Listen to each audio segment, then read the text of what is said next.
जी, जब व्यक्ति अधर्मी होकर चलता है तब लोग उस पर आसानी से विश्वास कर लेते हैं, पर जब वही व्यक्ति धर्म के पथ पर निष्काम भाव से चलना शुरू करता है तो उसकी नहीं भावना है, बढ़ आपका जाती है। गलत अनुभव है। ऐसा नहीं है कि अधर्म से चलता है, अधर्म से चलता है तो लोग उस पर विश्वास कर लेते हैं, ऐसा कैसे बात है? ऐसा नहीं है। और धर्म से चलता है तो विश्वास नहीं करते। अगर ऐसी आपकी बात सिद्ध होती तो आप हमारे पास बैठे क्यों हैं? आप विचार करो।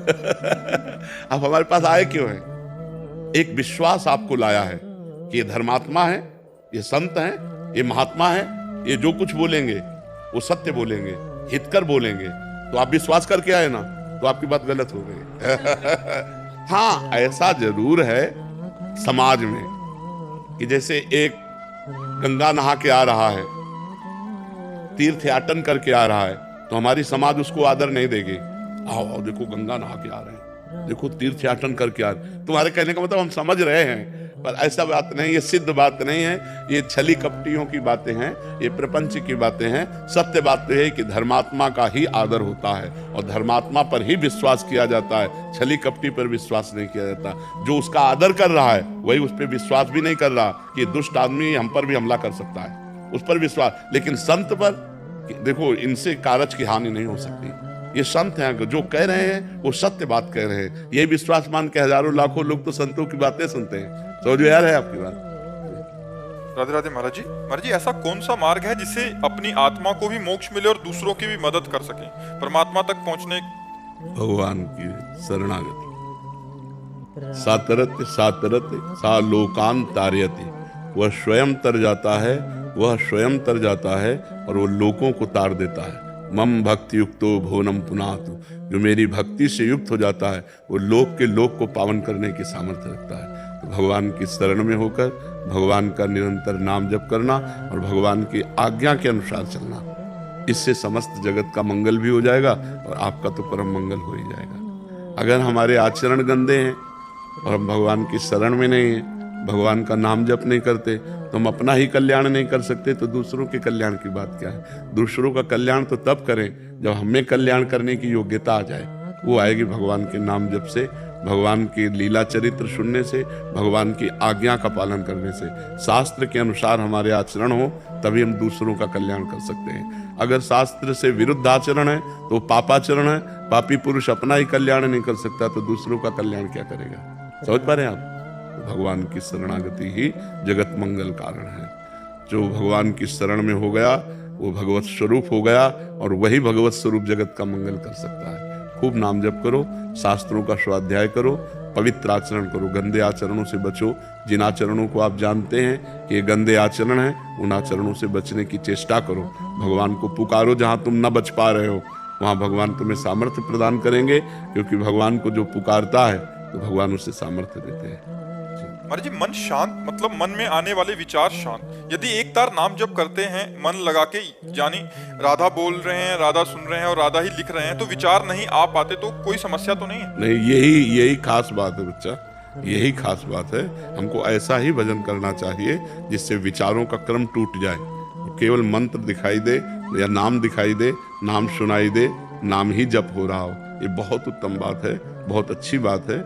बहुत कृपा है ठाकुर जी की जिसका ऐसा भजन होता हो कि विचारों का क्रम टूट जाए और मन तल्लीन हो जाए। वही नाम दिखाई दे रहा है, वही नाम सुनाई दे रहा है, वही नाम चल रहा है, तो बहुत कृपा की बात है, बहुत कृपा की बात है। मतलब एक भैया बता रहे थे ना कि एक दिन में 60,000 विचार आते हैं, तो हम बोले कि मतलब नाम जब कर रहे हैं तो कहाँ ले आएंगे, नहीं ना आएंगे। हाँ बिल्कुल बिल्कुल यार, बहुत ये तुमने सुन के बात कही, अपने अनुभव से कही है। आप बोलते हैं कि राधा जपो उसे देखो लिख, तो उस समय विचार नहीं आ पाते, तो हम बोल रहे थे कि मतलब वैसे करेंगे तो विचार कहाँ आएंगे, तो वो बोल रहे नहीं आते हैं 60,000। नहीं, अगर तन्मयता नहीं है तो आते हैं, अगर तन्मयता है तो फिर नहीं आते। जैसे तुमने, हमें बहुत अच्छा लगा, तुम इतने छोटे बच्चे हो कि इतनी आध्यात्मिक की ऊंचाई की बात पकड़ पाए, बहुत अच्छी बात है। जो तन्मयता पूर्वक भजन करता है उसको नहीं आते, और जो चंचलता बनी रहती है तब फिर वो आते रहते हैं। विचारों को काटते लगातार नाम जप करते हैं। हाँ, विचारों को पढ़ाई कर रहे हैं तो मतलब मन लगा के, विचारों को आने के समय ना दे, जब खाली रहे तो फिर। हाँ,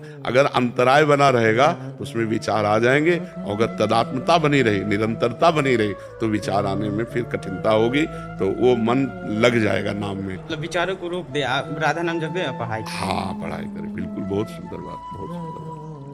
अक्षय जी जम्मू से। राधे राधे गुरु जी। महाराज जी, मैं छोटे बच्चों एवं लोगों को जब बिना पादुकाओं के चलते देखती हूँ तो उन्हें गर्मी से बचने के लिए पादुकाओं प्रदान करने का प्रयास करती हूँ। महाराज जी, इनका ये कहना कि बट कुछ लोग कहते हैं कि खान पान की सामग्रियां ही प्रदान करनी चाहिए, क्योंकि हम देंगे तो आगे हमें वो प्रदान करें। नहीं नहीं, ऐसा उसमें नहीं, तो जूता दोगे तो जूता ही मिलेगा।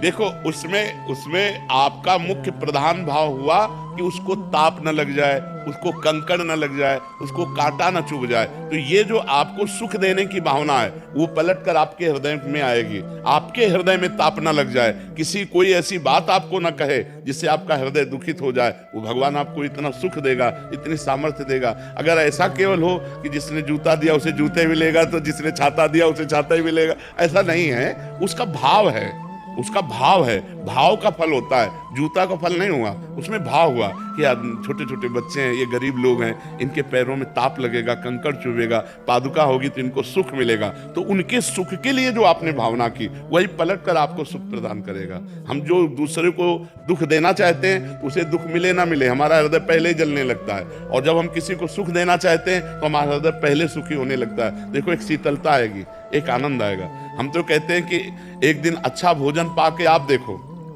और एक दिन अपने हिस्से का भोजन किसी भूखे को पवा के देखो, फिर देखो दोनों में स्वाद किसमें आता है। तो जब कोई भूखा भरपेट भोजन पाएगा ना तो आपका हृदय शीतल हो जाएगा।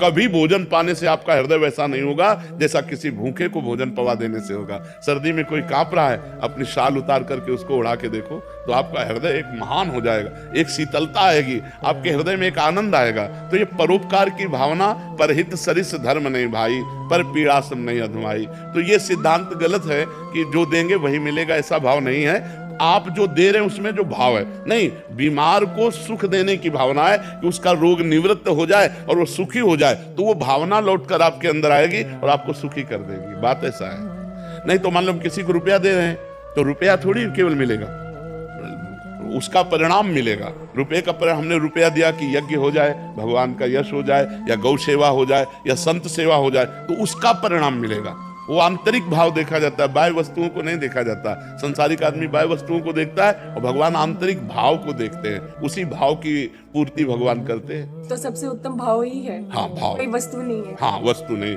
जैसे आपके पास वस्तु है, वस्तु दे रहे हैं, और जैसे वस्तु नहीं है और हृदय जल पाया गया कि अरे कितना कष्ट है, छोटे छोटे बच्चे पाल, आपका हो गया, आपको उसका लाभ मिलेगा।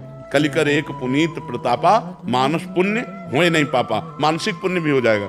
काश हमारे पास पैसा होता, मैं सबको जूते खरीद के देती। काश मेरे पास पैसा होता तो मैं सबको स्वस्थ देखती, सबको कपड़ा पहनाती। सब ये पुण्य मिलेगा, इससे आपका लाभ बनेगा, आपकी भावना महान बनेगी और आपको इसका परिणाम आगे मिलेगा। देने पर जो लाभ मिलता है वही ना देने पर भी लाभ मिलेगा, केवल भावना करने मात्र से। भाव से ही तो सारी बात बनती है।